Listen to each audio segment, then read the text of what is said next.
binuang. Daghay nagsimba sa Ginoo nga gipangbag o giayo sa Dios. Daghay nagsimba sa Ginoo nga ang milagro sa Ginoo, hallelujah, instant nga niabot diha sa ilahang mga kinabuhi. Muna sa tuwang kinabuhi mga igsoon, ang atong pagpangalagad sa Ginoo dumdumon gyud nato nga dili ni tiaw-tiaw. Ang pagpangalagad sa Ginoo mao ni usa ka precious nga butang nga mao ni ang ato ang kayamanan, hallelujah, nga gitago-taguan nato sa kaban para moabot ang panahon ato kining abrihon pag abot na sa sakto nga panahon. Hallelujah. Padayon ta Galacia 6:7. Duhanan daw nato basa. Ayaw kamo papalimbong ang Dios dili mahimong gaybi-ayon. Kaya ang bisan unsa nga ginapugas sa tao mao usab ang iyang anihon. Mao ni sa tuwang kinabuhi dili gyud ta palimbong og ang Dios. Ayaw gyud gaybi-ayi ang Dios.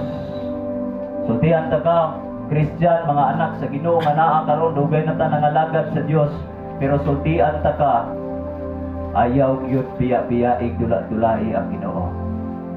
Ang Dios nato gamahanan sa tanan. Samtang nagserbisyo ta sa Ginoo, hallelujah, maningkamot gyud ta nga sa dihang pagserbisyo nato sa tumboy nga Dios nahimuot ang Ginoo dili kini binuang.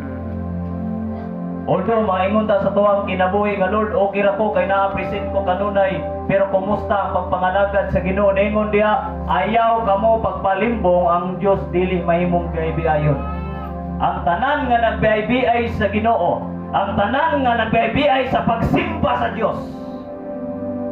Mo na gingon mga igsoon, hallelujah, nga ang Dios magapamuhat sa ilahang mga kinabuhi.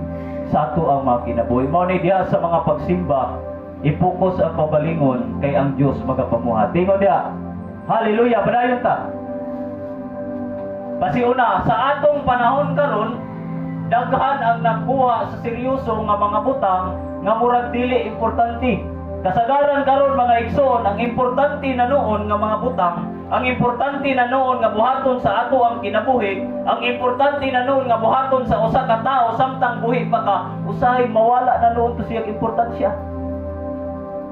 Unsay importante nato karon? Mabuhi ta, magkakwarta ta, ma-achieve ang tanan natong mga pangandoy sa kinabuhi. Pero ang importante mga igsoon nga niingon diha nga sa atong panahon karon daghan ang nakuha nga seryoso nga mga butang nga murag dili importante, apil na ang pagpangalagad sa Dios. Usahay ang pagpangalagad sa Ginoo mga igsoon dili na natagaan natong importansya. Nganuman ato na siyang gisit aside, kay lain ang atong importante